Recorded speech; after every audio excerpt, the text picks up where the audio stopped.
الرحمن الرحیم رب اغفر وارحم وانت خیر الراحمین۔ سامعین کرام، میں حمود صفری اور آپ میرا یوٹیوب اور فیس بک چینل دیکھ رہے ہیں۔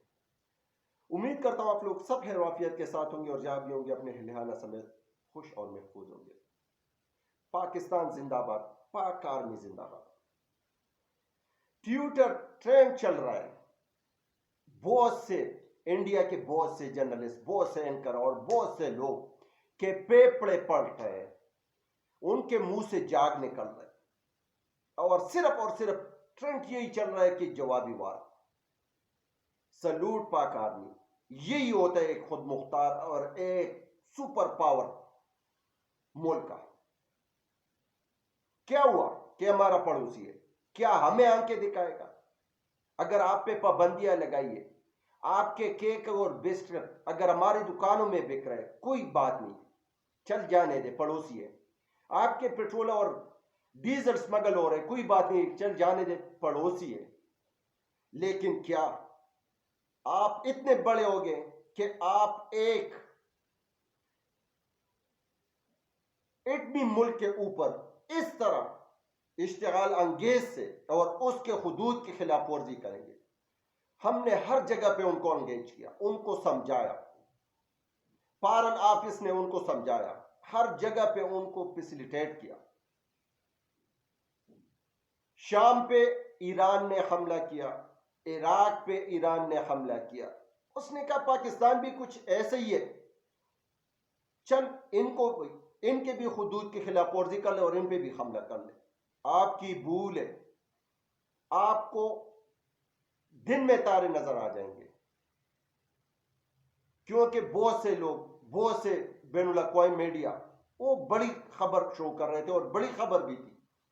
ہمارے پڑوسی ملک چائنا، جو ہمارے سب سے دل عزیز ملک ہے، اس نے دونوں ملکوں کو افہام و تفہیم کا مشورہ دیا، جبکہ ہمارا ایئر فورس، آرمی اور ایجنسیاں بیٹھ کے ان لوگوں نے بات کی۔ بہت سے لوگوں کی رائے یہی تھی کہ جانے دے، پڑوسی ہے، لیکن کچھ لوگوں کی رائے، اکثریت رائے یہی تھی کہ نہیں، جانے نہیں دینا ہے، گھس کر مارنا ہے۔ اور وہی ہوا، گھس کر مارا لبریشن آرمی کو۔ بلوچستان لبریشن فرنٹ کو 7 جگہوں پہ گھس کر مارا ہے۔ ابھی بھی ان کی دعاؤں اٹھ رہی ہے، ابھی بھی ان کو بارود کی اسمیل آ رہی ہے۔ آپ اتنے بڑے ہو گئے کہ باپ کو بھی ابھی آنکھیں دکھانے لگے۔ فارن آفس نے اچھا کیا، اپنا سفیر واپس بلایا اور ان کے سفیر کو کہا کہ اللہ حافظ، آپ واپس نہ آئے۔ یہی ہوتا ہے ایک خود مختار ملک کا، یہی ہوتا ہے ایک ذمہ دار ملک کا۔ ہم نے کس موقع پہ ان کے ساتھ برا برتاؤ کیا ہے کہ آج ان کے میزائل ہمارے علاقے میں داغی جا رہی ہے اور ان کو یہ اندازہ نہیں ہے۔ سب سے بڑی فوج، سب سے طاقتور فوج، صلاحیتوں پر پورا اترنے والا فوج، آج ہم نے ابھینندن کی یاد میں اور ابھینندن کی خوشی کے ساتھ ساتھ ایران پہ جوابی وار کی بھی خوشیاں منا رہے ہیں۔ پاک آرمی زندہ باد، پاکستان آرمی زندہ باد۔ سلوٹ، دل خوش کر دیا، یقین مانے کہ میرے پاس الفاظ نہیں ہے۔ آج جو سوشل میڈیا نے اور الیکٹرونک میڈیا نے یہ جو جوابی وار کو جس طرح شو کیا اور جس طرح منایا، یقین مانے کہ دل خوش ہو گیا۔ اور ہمارے پڑوسی اور ہمارے حریف، ان کے پیپڑوں سے دھواں نکل رہے، ان کے منہ سے جاگ نکل رہے، ان کو سمجھ نہیں لگ رہی، کچھ چیزیں تو ان کو یاد ہے، اور ان کو ابھی نندن کی یاد آ گئی کہ او موچر کو اس نے ایک جہاز ہی دیا تھا کہ جا کے پاکستان میں اسٹرائک کر لے، اور پاک ایئر فورس نے پھر جو کیا وہ پورے اقوام عالم نے دیکھا ہے۔ سامعین کرام، یہ سب سے بڑی بات یہی ہے کہ ان کا وزیر داخلہ، ان کا بیان نہ کوئی شرمندگی، نہ کوئی پریشانی، نہ کوئی ہچکچ، یہ کہہ رہے کہ ہم پھر بھی حملہ کریں گے اگر وہاں سے کوئی او تیرا دماغ خراب ہے، آپ ہے کون کہ ہم پر پھر آپ حملہ کرو گے؟ ہم آپ کو دن میں تارے نہیں دکھائیں گے۔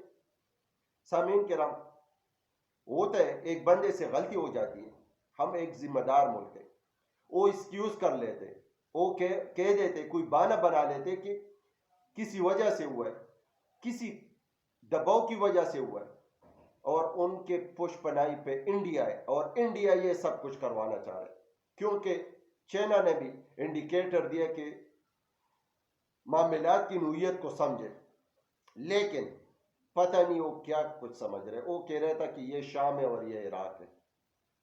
ان کا دماغ خراب ہے، اور اس طرح کبھی بھی نہیں ہوتا۔ آپ ہماری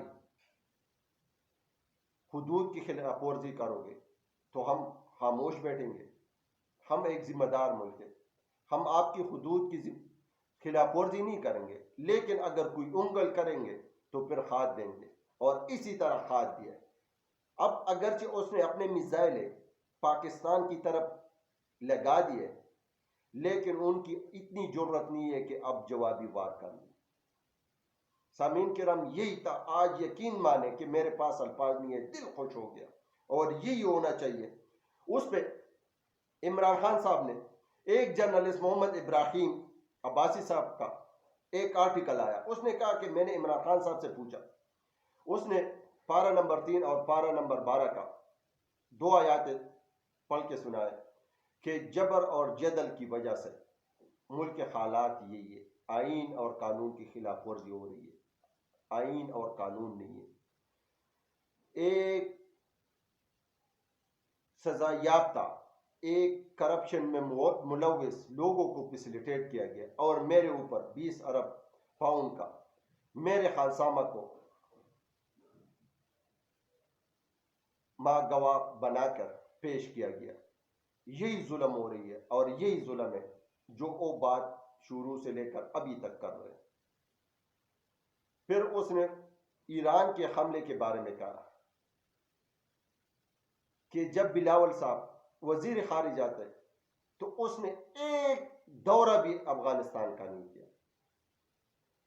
پڑوسیوں کے ساتھ تعلقات خراب کیے، پی ڈی ایم جماعتوں کے ساتھ تعلقات خراب کیے۔ او شہباز شریف صاحب کا ملازم تھا، او شہباز شریف صاحب کا ترجمان تھا، ایک دوسرے کی تعریفیں کرتے تھے، بلاول صاحب شہباز شریف صاحب کی اور شہباز شریف صاحب بلاول صاحب کی تعریفیں کرتے تھے۔ لیکن کیا یہ کیا ہو رہا ہے؟ کیا ہم صرف اور صرف یہی جنگیں لڑتے جائیں گے؟ ہم نے آگے بڑھنا نہیں ہے، لیکن اس میں صرف اور صرف اب جو پوزیشن ہے، اس میں صرف اور صرف ایک چیز کی کمی ہے کہ کوئی منتخب حکومت نہیں ہے، ایک نگران حکومت ہے، ان کے ساتھ لوگ کا سپورٹ نہیں ہے، اگرچہ پورے پاکستان کے عوام پاک آرمی کے ساتھ ہے، لیکن یہ جو منتخب حکومت ہے یہ اپنے حساب سے اس طرح نہیں کر پاتے جس طرح ایک منتخب حکومت کر لیتے ہیں۔ تو سامعین کرام، اللہ کرے کہ 8 فروری کا صاف اور شفاف الیکشن ہو، کوئی بھی جماعت ہو، لیکن تہیہ کر لے، قسم اٹھا لے کہ صرف اور صرف دن رات ملک وطن پاکستان کے لیے دن رات ایک کریں گے، اور اس ملک وطن کو اور پاکستان پورے دنیا میں اور پورے اقوام عالم میں بلند کریں گے۔ آخر میں پھر میرے ساتھ یک زبان ہو کے آواز لگائے، پاک آرمی زندہ باد، پاک ایئر فورس زندہ باد، پاکستان زندہ باد، پاکستان پائندہ باد۔ کمنٹس باکس میں لازم لکھ لیں۔ شکریہ۔